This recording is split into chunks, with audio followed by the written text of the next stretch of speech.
আচ্ছা, আমরা নারকেল দিয়ে নাড়ু খেয়েছি, কখনো কি আপনারা খেয়েছেন? আমিও কখনো খাইনি যে আম দিয়ে নাড়ু।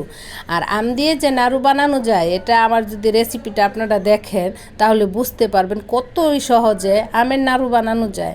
প্রথমে আমি আমটাকে কেটে ধুয়ে পরিষ্কার করে তারপর আমি পানি দিয়ে সিদ্ধ করতে বসে দিয়েছি।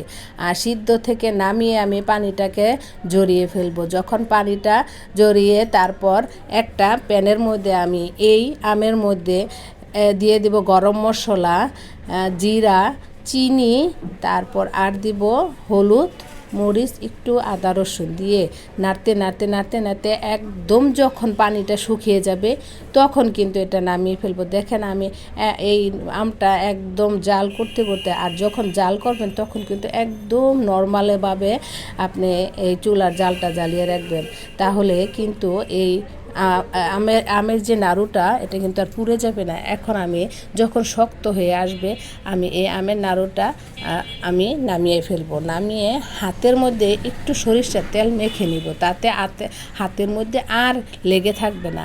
এভাবে গোল গোল করে শেপ করে আপনি যদি মনে করেন যে আমি সারা বছর রেখে খাবো, তাহলে এটা বয়মের মধ্যে রেখে দিতে পারেন। আর আমি তো এটা সাথে সাথে খেয়ে ফেলবো, যে কটা বানিয়েছি সে কটা কিন্তু খাওয়া হয়ে গেছে। এর জন্য আমি এটা চিনির মধ্যে একটু কোট করে নিব। এটা হলো দেখতেও সৌন্দর্য আর খেতেও আরেকটু টেস্ট বাড়ে। এখন আমি একটু চিনির মধ্যে কোট করে নিয়েছি। এটা দেখতে মনে হচ্ছে যে আসলে মিষ্টি, যা বলেন মিষ্টি বলেন আর নাড়ু বলেন, যেটাই বলেন একটা হলেই হবে। দেখতে কতই না সুন্দর লাগছে।